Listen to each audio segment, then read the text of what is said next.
نحمدہ ونصلی علی رسولہ الکریم۔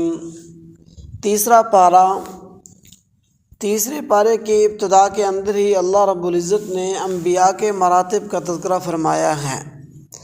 انبیاء کے بھی آپس کے اندر ایک دوسرے کے اوپر مراتب ہیں، مقام اور مرتبہ ہے۔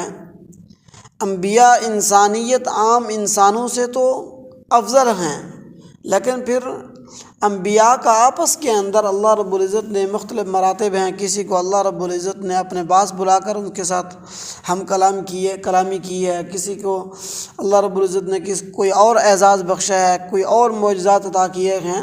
تو اس طرح ان کے آپس کے اندر اللہ رب العزت نے ان کو مقام اور مراتب عطا کیے ہیں۔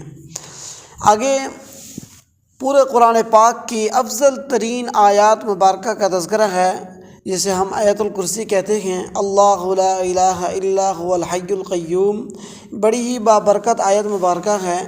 اس آیت مبارکہ کو اگر ہر نماز کے بعد انسان پڑھتا ہے تو اس نماز سے لے کر آنے والی نماز تک انسان حفاظت کے اندر رہتا ہے، اور اس کی برکت سے اللہ رب العزت آنے والی نماز کو ادا کرنے کی اللہ رب العزت توفیق عطا فرماتے ہیں۔ آگے ابراہیم علیہ السلام کا جو نمرود کے ساتھ ایک مناظرہ ہوا تھا، جو مکالمہ ہوا تھا، اس کا تذکرہ ہے کہ اللہ رب دیکھیں جس طرح جہاد یہ دین کا حصہ ہے، واعظ و نصیحت کرنا دین کا حصہ ہے، تبلیغ کرنا دین کا حصہ ہے، اور اسی طرح باقی دین کے امور ان کو دین کا حصہ سمجھا جاتا ہے، تو یہ جو مناظرہ کرنا ہے یہ بھی دین کا حصہ ہے۔ اگر جو نبی ہوتا ہے وہ چھوٹے بڑے گناہوں سے معصوم ہوتا ہے، اللہ رب العزت نے ان کو معصوم رکھا ہوتا ہے۔ اگر یہ گناہ ہوتا تو ابراہیم علیہ السلام یہ گناہ کبھی نہ کرتے۔ آگے اللہ رب العزت نے قرآن پاک کی سب سے بڑی آیت کا تذکرہ کیا ہے، اور اس کے اندر مومنین کو حکم دیا ہے کہ تم جب آپس کے اندر معاملات کرو تو اس کو لکھ دیا کرو۔ کوئی کسی سے قرض لیتا ہے، کوئی آپس کے اندر معاملات کرتے ہیں، معاہدہ کرتے ہیں، تو ان کو چاہیے کہ وہ ان کو لکھ لیں۔ جب ایک چیز لکھی ہوئی ہوگی پھر اس کے اندر جھگڑے وغیرہ کے، فسادات کے امکان بہت کم ہوں گے۔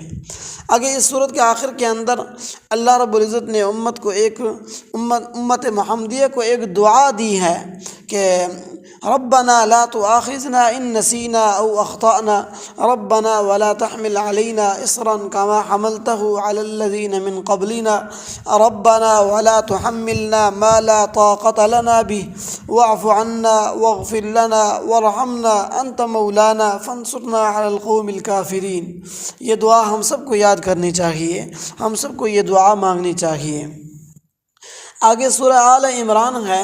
آل اولاد کو کہتے ہیں، عمران ایک شخص کا نام ہے، یعنی عمران کی اولاد کا تذکرہ ہے کہ حضرت مریم کی جو والدہ تھیں انہوں نے یہ دعا کی تھی، نظر مانی تھی کہ اگر اللہ رب العزت مجھے بیٹا دیں گے تو میں اس کو دین کے لیے وقف کر دوں گی۔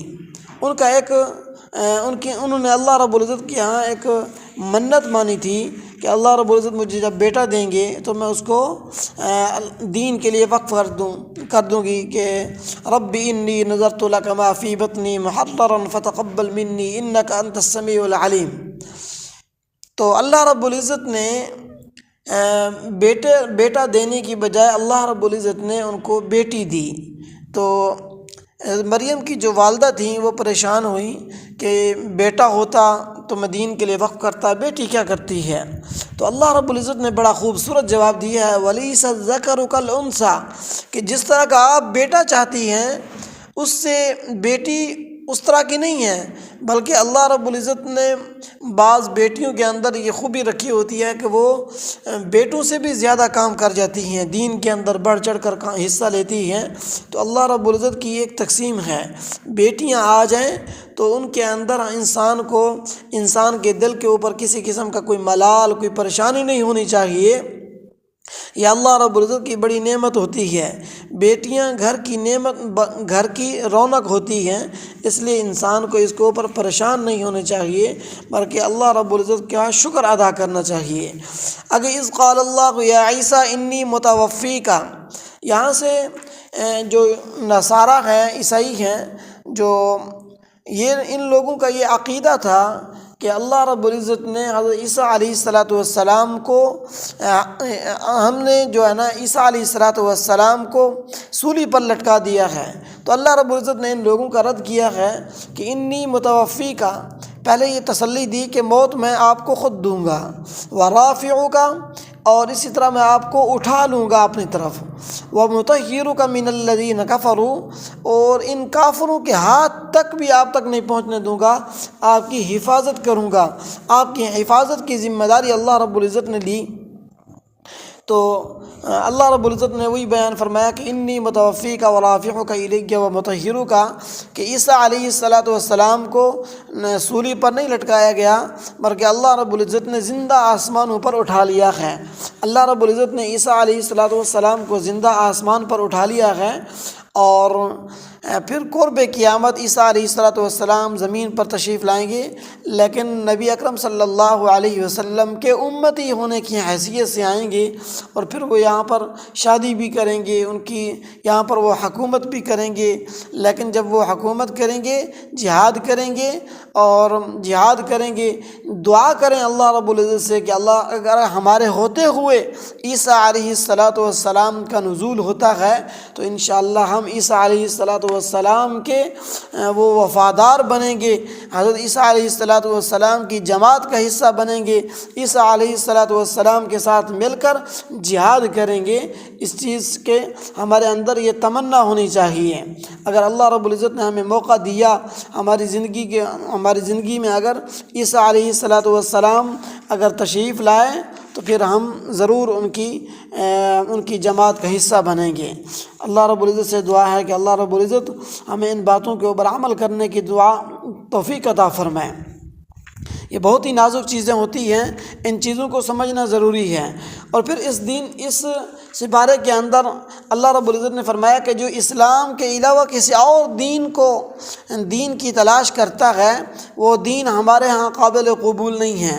اللہ کے نزدیک دین، ان الدین عند اللہ الاسلام، اللہ کے نزدیک دین اسلام ہی ہے، اس کے علاوہ کوئی دین قابل قبول نہیں ہوگا۔ اس لیے اللہ رب العزت کے ہاں قابل قبول جو دین ہے، دین اسلام ہے، دین محمدی ہے، اسی کے اوپر عمل کرنا چاہیے۔ ما انا علیہ و اصحابی، رسول اللہ صلی اللہ علیہ وسلم نے فرمایا جو میرے راستے پر چلے گا، میرے صحابہ کے راستے پر چلے گا، وہ شخص جنتی ہوگا۔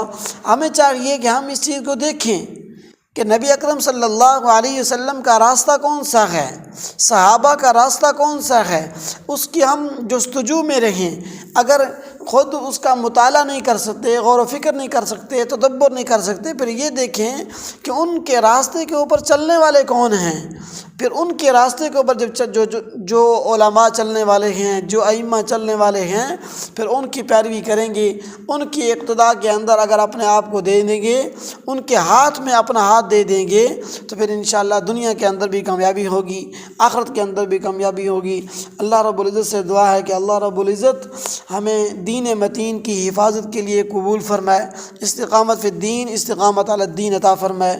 وآخر دعوانا ان الحمد للہ رب العالمین۔